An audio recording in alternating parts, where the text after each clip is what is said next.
Welcome to day 5 of Outfest and our panel for the day, the New AIDS Narrative. Outfest, as you know, is a 36-year-old film festival and media organization. It is supported by your ticket sales, but also supported by your membership. If you are not already a member, please support us. They start as low as $50, and membership really is what helps underwrite our tickets and make sure that we stay affordable to the entire community. The other supporters are HBO, our presenting sponsor. I would say Comcast, NBC, Universal. They would be very happy, but they're not. It's DirecTV Now, which would be very unhappy. And our auto sponsor, Hyundai. And today's sponsorship for the entire day is Ramada West Hollywood, and our program sponsor is GLAAD. And I wanted to introduce Jeremy from GLAAD to say a few words before we start the panel. Hi everyone, my name is Jeremy Blacklow. I'm the Director of Entertainment Media at GLAAD. If you're in this audience, you probably have heard of GLAAD before, but we're the world's largest LGBTQ media advocacy group. We've been around for 33 years, and we work to change hearts and minds and accelerate acceptance through the media. And I just want to thank you all for being here. The idea for this panel came about when I saw Yen Tan's film, 1985, at South by Southwest this year. And it completely moved me, blew me away. And the next week, I was talking to Christopher. And oh, I should add, it's screening right after this at 7 p.m. this evening in this theater. No, DGA1 next door, DGA1. Hopefully some of you are heading over to see it right after this because it is a film very worth seeing. So the next week, Christopher and I had brunch, and we were talking about ideas for Outfest. And I was thinking about, I had seen BPM in the fall, and we knew Pose was coming out this summer. And we started seeing all these amazing new storylines about HIV and AIDS. And that was the genesis of today's panel. So without further ado, I would like to introduce our moderator, Mark Malkin. Hello. And he will take it from here. Thank you. Welcome. Thanks, Jeremy. Hi, everybody. So before we start, I guess I'm going to do your little introductions. I took some of your bios from different parts of the internet, so hopefully I have it all right. Our Lady J, after a career of making music in both the pop and classical worlds, Our Lady J transitioned to writing and producing on the Golden Globe and Emmy-winning series Transparent. She holds the honor of being the first out trans woman to perform at Carnegie Hall, as well as the first out trans writer to be nominated for a Writers Guild Award. She has been featured on Out Magazine's Out 100 and the Huffington Post list of transgender icons. Our Lady J. And she's a writer and producer on Pose. That was good because you know what I took that from? The FX website. They probably said that up top. Oops. Twiggy Poochie Garcon. Twiggy is an artist and a community health specialist and activist. As the founder of the opulent House of Poochie, he is one of New York's, if not the world's, most recognizable ballroom gatekeepers. He is the co-writer of the 2016 feature documentary Kiki, a consultant on Pose and a consulting programmer here at Outfest and Newfest in New York City.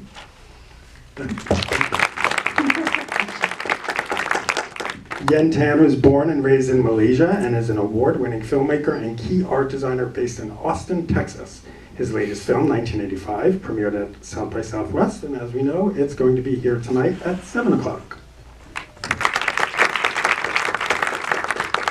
Jasmine Creighton is an actress and singer. Her credits include Nip Tuck, 40-Year-Old Virgin, ER, Sons of Anarchy, The Gilmore Girls, and most recently, When We Rise. She has also appeared in music videos for Gloria Estefan and RuPaul.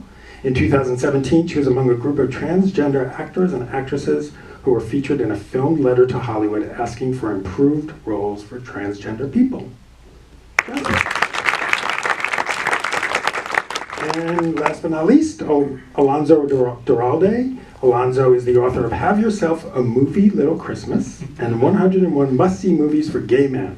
He's a film critic for The Wrap and Reuters and has written about film for Movie Line, Salon, MSNBC, HitFix, among many other publications. He also co-hosts the Linoleum Knife podcast.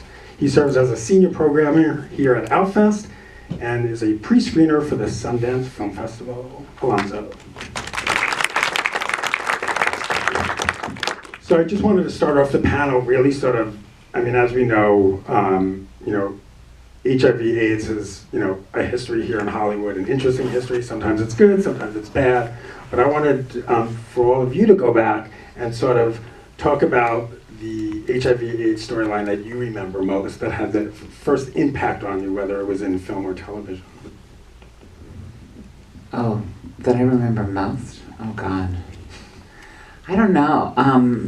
I was impacted on a personal level. I was diagnosed in 2004, and it became the reason that I write. And then after that, I soaked up all the HIV/AIDS stories I could, and found that I was traumatized even more by a lot of them.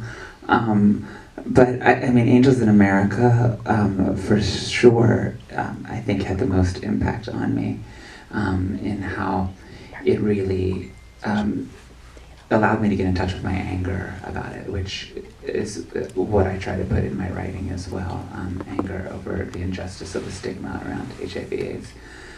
So I think that's the biggest one for me. So I've been in the barroom scene for 14 years, and the first person I dated in the barroom scene is HIV positive, and it invoked this energy to learn more, know more, do more. And one of the first films I saw at the time was Marlon Riggs' film Tongues Untied, and I mean just to see the reflection of myself in the film was really, really important for me, and has driven a lot of the work that I do and have done in HIV and AIDS, and as you see, parts of it is even in Kiki. So Tongues Untied is it for me. I would say for me it's Parting Glances and the band Played On were the two that really, it was interesting to see the representation of characters with HIV and how they dealt with it. Parting Glances especially was very interesting in the sense that it wasn't a person suffering sort of movie. It was just as is, and they have to go through their lives, and I thought that was really unique and really resonated with me.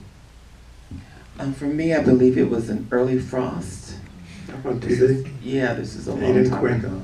With Aidan Quinn, correct? And it was amazing. I was very young, and I thought it was well done and well acted, and that's the one I remember. I came out in 1988, so I felt like all queer media was AIDS media at that time, especially mostly literature. I felt like I was reading a lot of novels about AIDS. I was reading, again, talking about getting in touch with your anger, Larry Kramer and David Venerovich and people like that. But definitely Tongues Untied, definitely Parting Glances, and the documentary Common Threads, Stories from the Quilt was one that really hit me hard. Yeah, for me, I will never forget it. Will stay with me forever. Longtime companion, The Last Scene. If you haven't seen it, please do. But it was 1990, I believe, and it was sort of the first mainstream, big screen depiction of HIV/AIDS. And if you haven't seen it, I'm not going to tell you what The Last Scene is because I don't want to ruin it for you. But I cry every single time. Alonzo, when you said you came out in 1988 and everything seemed like HIV/AIDS narrative, sort of in a brief way, where did we start and where did we end up? I mean, I think we started, there was, in terms of what was happening, there was a lot of documentaries happening. You had Silver Lake Life, A View from Here was one of the early ones. You had Marlon Riggs' work. There were a lot of short pieces coming out of ACT UP New York, films like Robert Hilferty's Stop the Church, which was about their big demo at St. Patrick's. And then you started getting narratives like Buddies, a film that we're showing this weekend, which is technically the first AIDS narrative, although I don't know that played outside of a lot of big cities. Longtime Companion definitely, I think, hit, widely. This wasn't an AIDS story, but I remember when Torch Song Trilogy came out in 1988, all the reviews made a mention of the fact that it didn't talk about AIDS, as though it was somehow impossible to tell a gay story and not bring up AIDS, even if that story was itself a period piece. So that's how it had sort of permeated the discussion at that point, in terms of you couldn't talk about LGBT issues without also talking about AIDS, which understandably, I mean, that was the thing that was rocking the community, and so it just sort of became a thing where the two went hand in hand.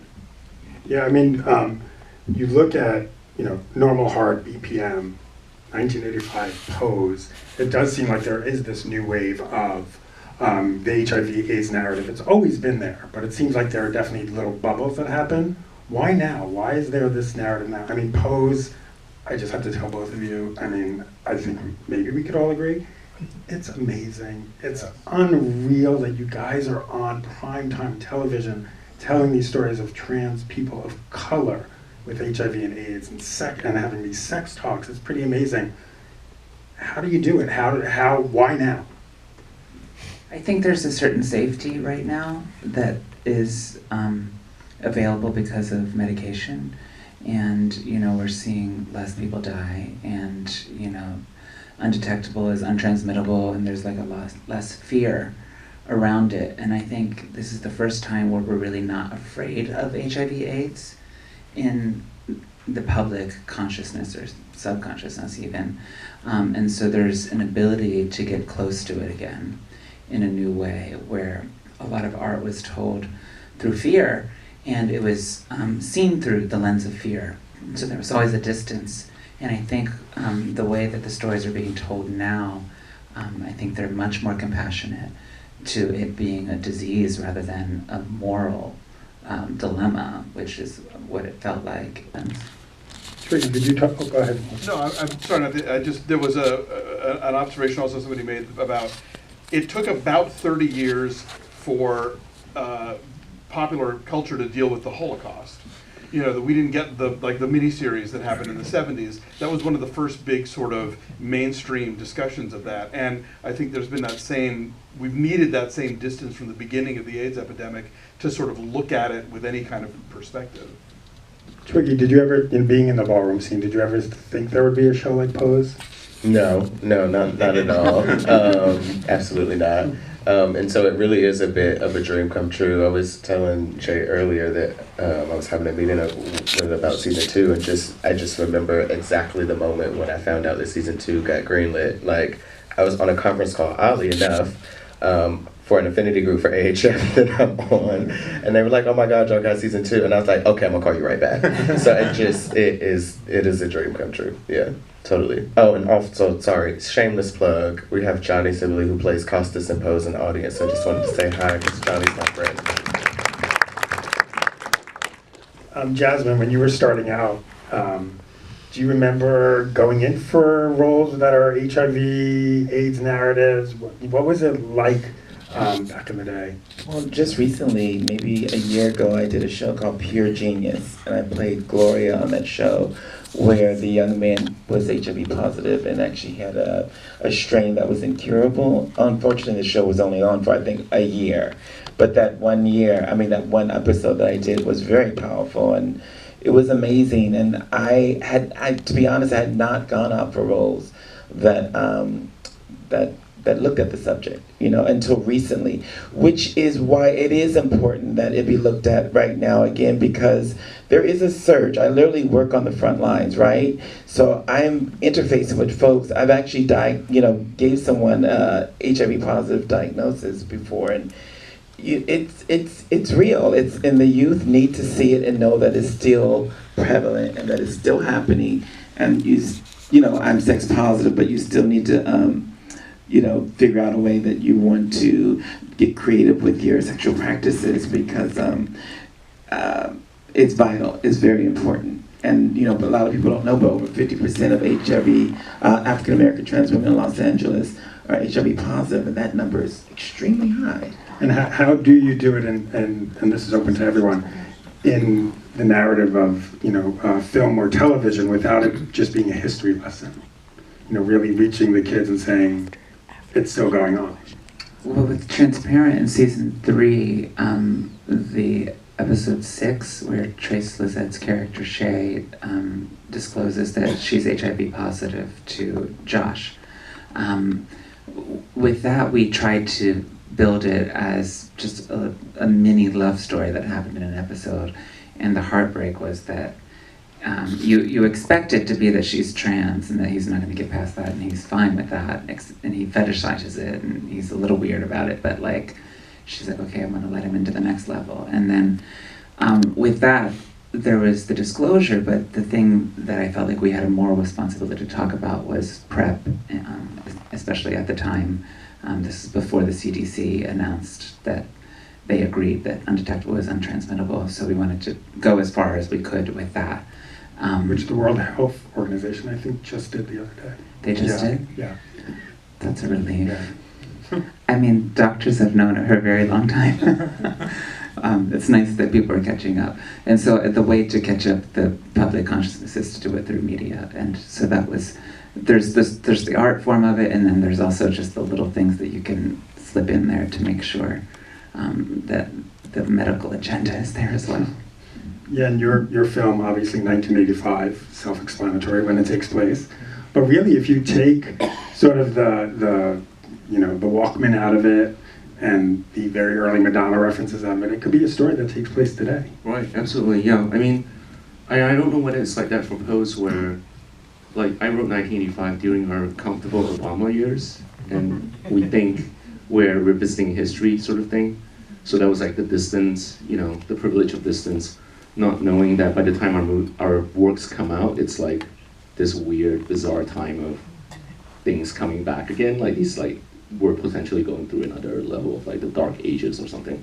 And it's interesting to sort of view your, like, to see the work right now, because it's like, what does it actually mean today? Like, and I think like for me personally, I made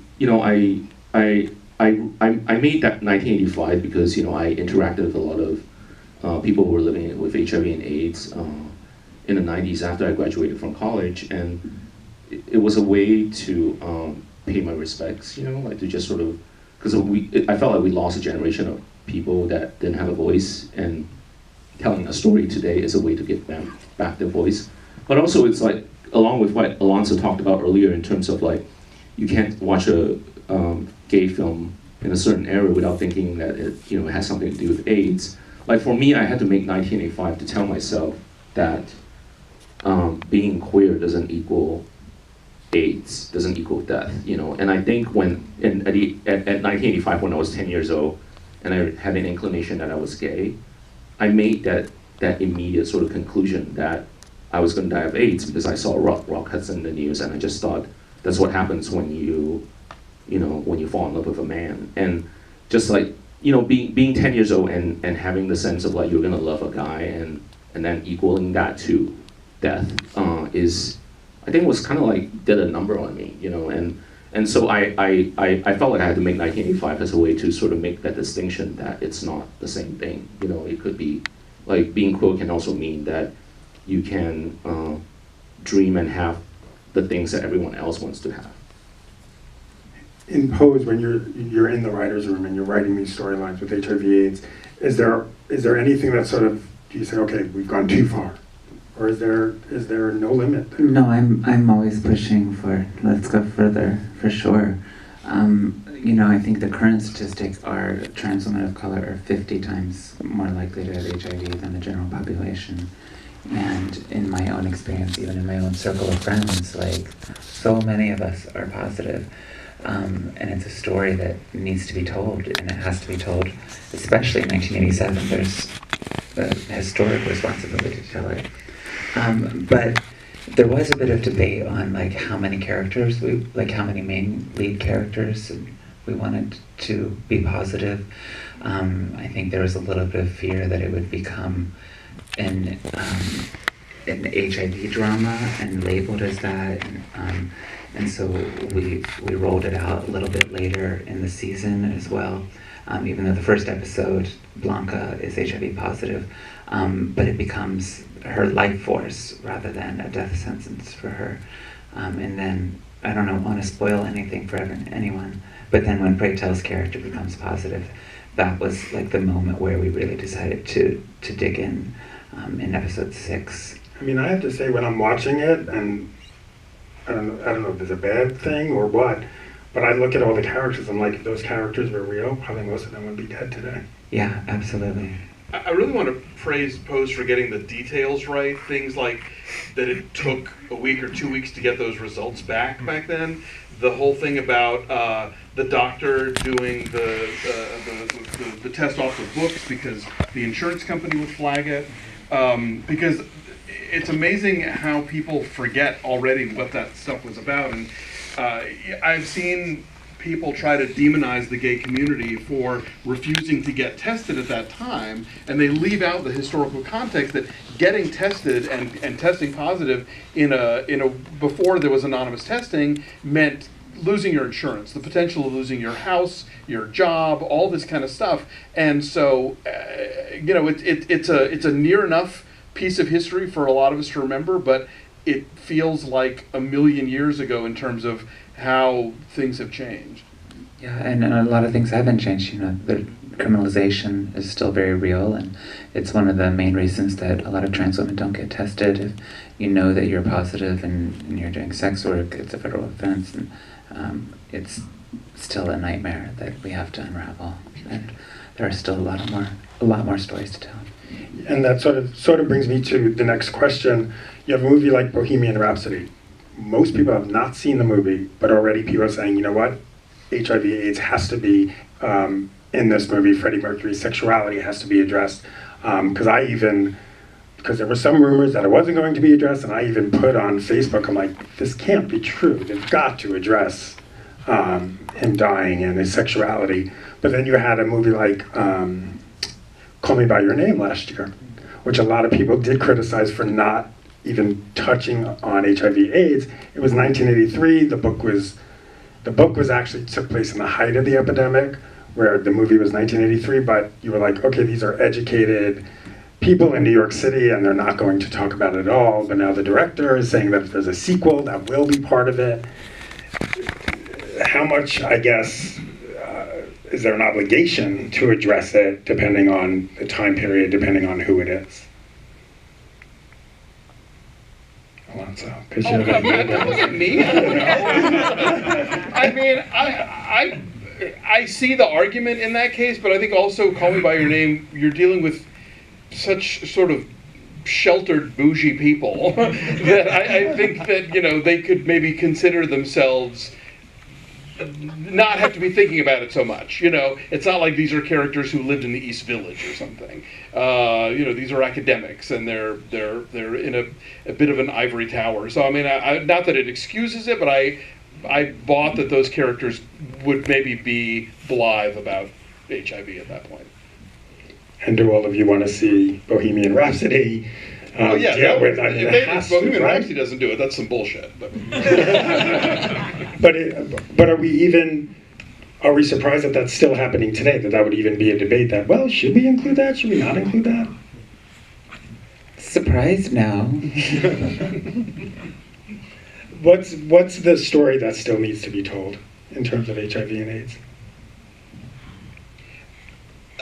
There are occasional lines of dialogue. Actually, Pray Tell talks about this.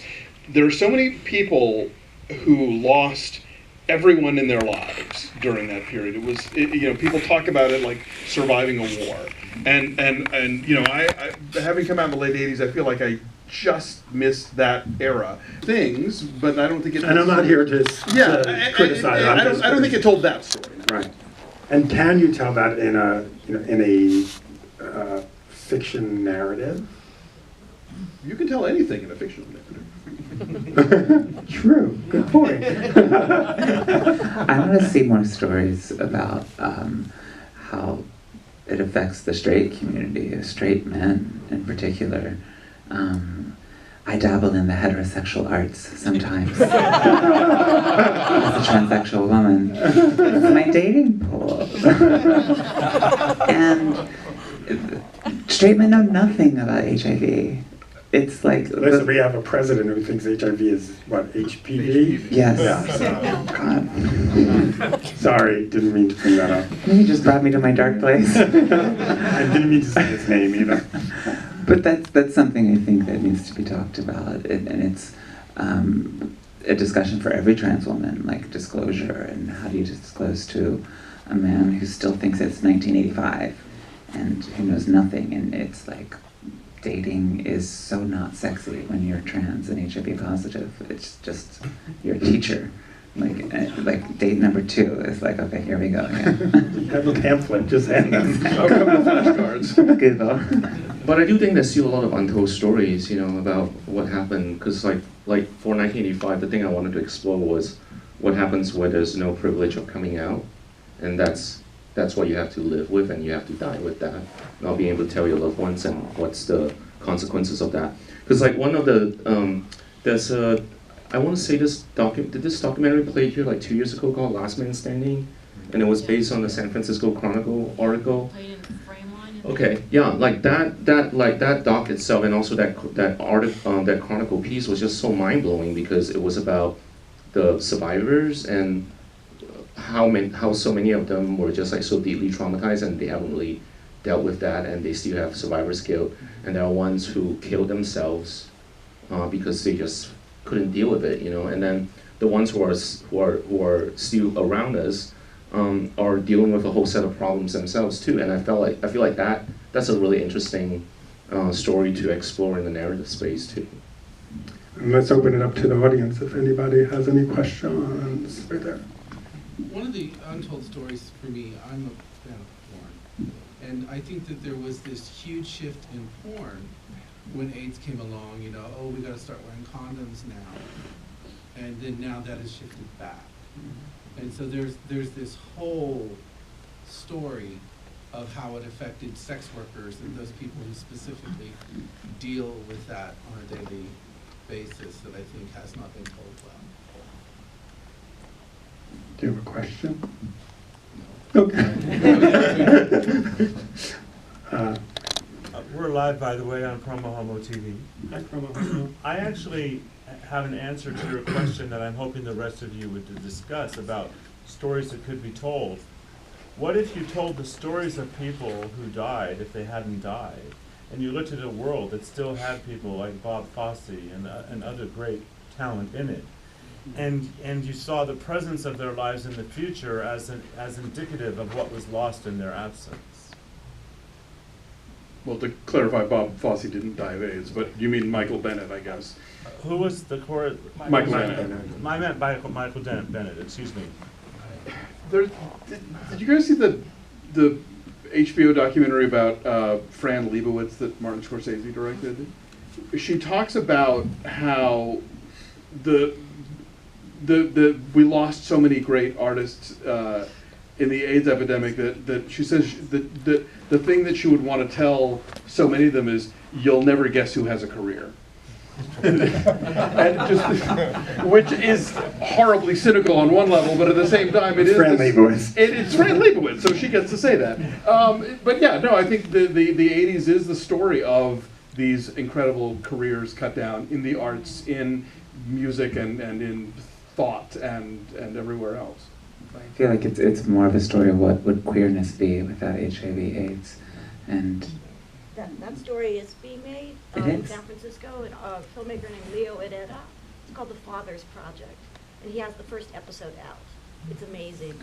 The Father's Project. The Father's Project. I mean, I was going to say, just the weird twist of all this is that so much of what we've achieved as an LGBT community politically is because of what AIDS did in terms of rallying groups together, you know, creating these activist networks. I mean, I don't know where we would be as, you know, in terms of whatever political gains we've made had the HIV crisis not happened. Good point. In the back. Yeah, I'll give you a little preface, then I'll give you my question. The first part of the preface is 1981. I was a young set design student at NYU, and I worked at the New York Shakespeare Festival. That year, out of the 125 people that worked for the New York Shakespeare Festival, 25 guys died of AIDS. Then I went and moved to Mexico working on a film for Disney for a year, and my boyfriend, Francisco Estrada, was the first AIDS activist in Mexico. And I had a great relationship with him, but he was one of the first AIDS activists in Mexico, and he was murdered in a hate crime that killed 5 other activists that has never been solved. That is a story that should be told. A few years later, I teach at UC Davis, and we did a play based on Francisco's story. And I was shocked that none of the students, including our young gay director who was in his mid-30s, they had no idea the devastation. And this is the question I have, is how have we come to a world where it's so normal that people don't get what happened in this time period? How is this story completely erased of all my friends and all these people that, you know, many of us here that are my age know this was a death sentence.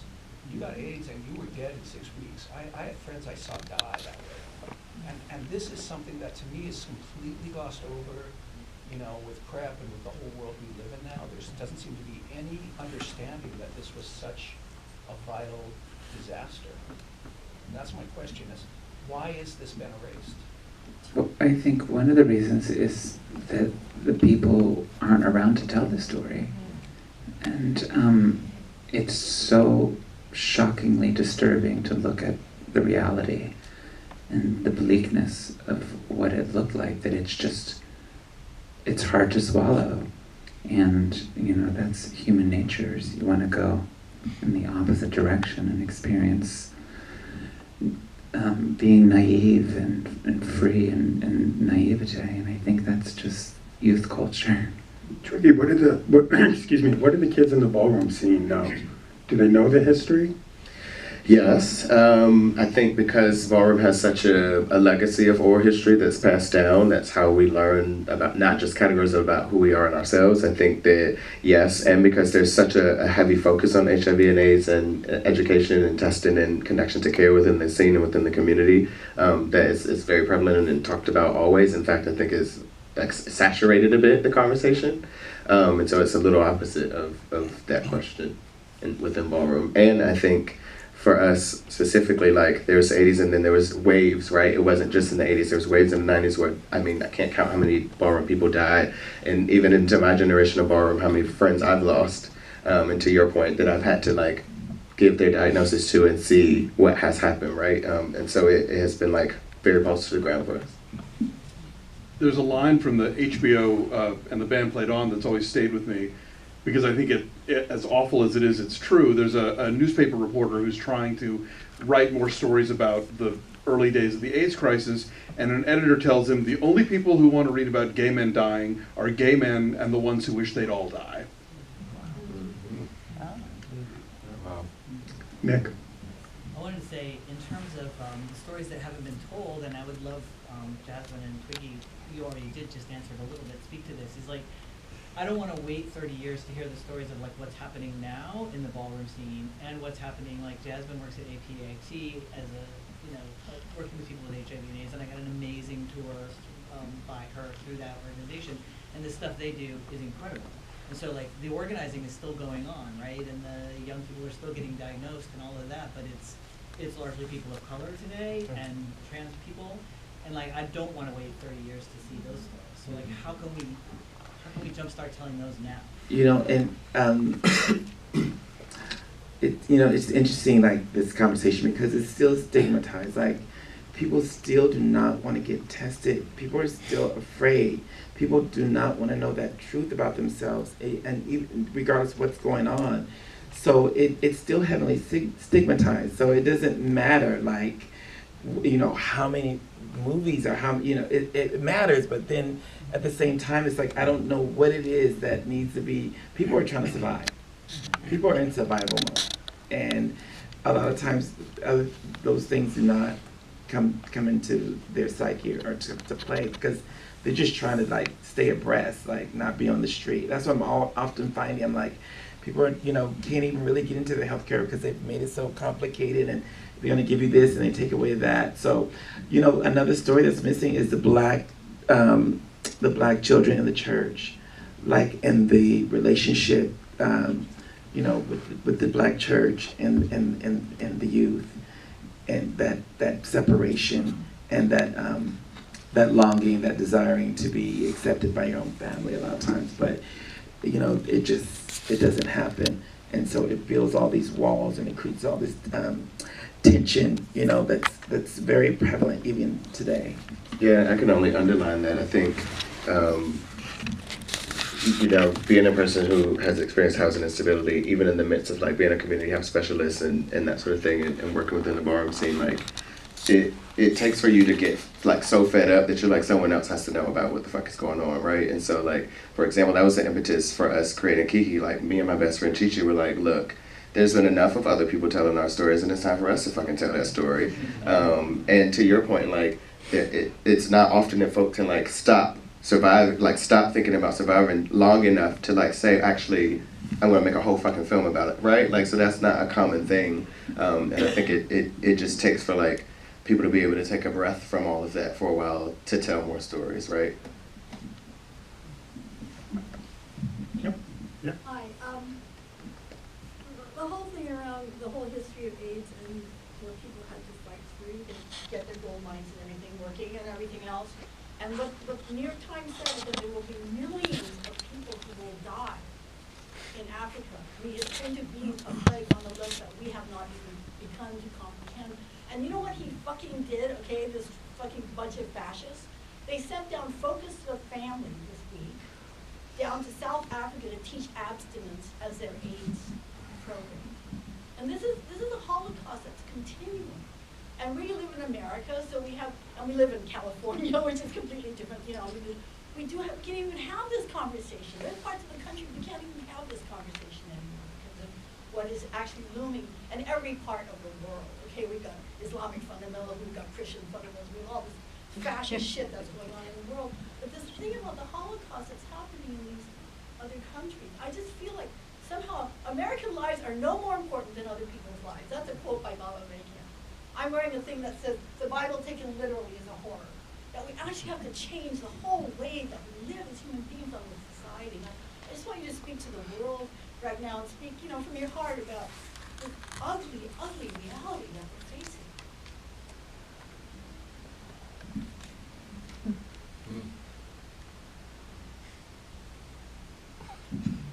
I was raised by abstinence-only education, and I would like to be the poster child for that.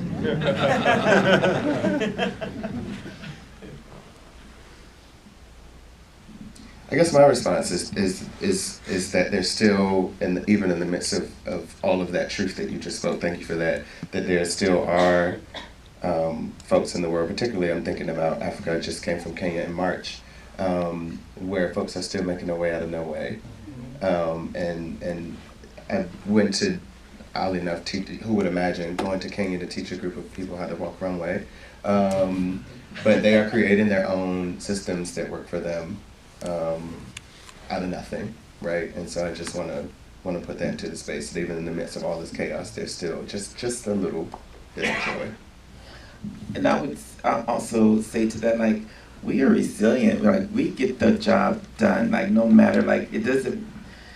You know what someone said to me? It was like, I'm not worried about you because I believe in you. Like, I believe in like the power of the people, and I know that we get the work done, and we will seek out the information. I think sometimes, you know, we don't know all the details, right? And to say that, you know, they give you these numbers or whatnot, we don't know like what's really going on in certain places because we're not there. Then you find out when you go there, like, oh, these people are actually taking care of business, right? They're getting whatever needs to be done. I think, you know, a lot of what social media can do really well for you is constantly put you in fear and create this anxiety in you where you like, what's going, you know, you're worried about everything. But like, I know, like, just sometime being on the front line, I know that people freaking know how to get the work done. I know we know how to do it. It just requires, you know, patience and perseverance and just people not giving up and just, you know, continue doing the work. But like it can appear scary, right? But like I just can't stand in the fear. Like I just, I can't stand in the fear. I don't want to work from a victim consciousness because like literally when I walk into work, it's, you know, it's the running joke, like, what's the crisis today? Like, who's in crisis? And I'm waiting, you know, waiting for whatever to drop. But like, I don't walk in with that, with an attitude like, you know, like what the problem is. It's like, I believe that we can work it out. We can come to some type of understanding. Maybe not a conclusion, but an understanding. And it could inspire some great art. I mean, I look at Pose, and if someone else was elected president, if she was in the White House, I just feel like it would have a different, I don't know if it's a different energy, or, you know, it feels like Pose is an act of rebellion, where maybe if she was in the office, it wouldn't feel that way. And I mean, obviously you could speak to that more, you and Twiggy. I mean, it was already in the works during Obama. So I would say it would still, I feel like it would still be the same. I mean, just because the form of government changes doesn't mean that the spirit of anger and joy and rage wasn't there before. I think we're just tapping into something new. I mean, there is a plotline of the Trump organization, and that probably would not be there had it not been for him. And for me, I think there's the historic part of it, but that also raises this question, like, because so many people are so intrigued by ballroom, like, what is ballroom now, and where does HIV stand in ballroom now? So it creates this dialogue, or at least opens the door for a dialogue to happen about how HIV is impacting queer communities of color today. So I think that's one thing, and I also think it uniquely, kind of to your point, Jay, like, because times are the way they are, you know, you laugh, you cry, you go through all the emotions in the show, and then at the end of it all, you're like, just a little bit of hope, right? So I think people can walk away from that, and I don't know that people would have, and if things had gone differently, I don't know that that would be the thing at the end of every episode. Hi, so I was born in 1985, and so when I grew up, you know, when I came out to my parents in 2006, the first thing they said was, we just don't wait to get AIDS. You know, so even in 2006, that was still an apparent of mine, because they saw what happened, right? I didn't. So I came of age as basically that was ending and medication was keeping people alive. I guess my question is I have a coworker who's 24, and I was talking to him about PrEP, and he didn't really understand what it was.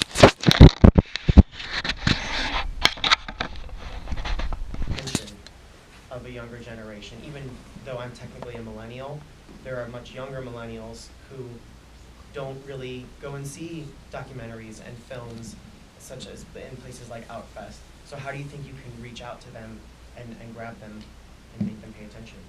Well, I was going to answer the question earlier about what's missing is like, what does HIV look like right now, especially for millennials, and particularly through our own experience, like as a queer person of color, like what does that look like right now?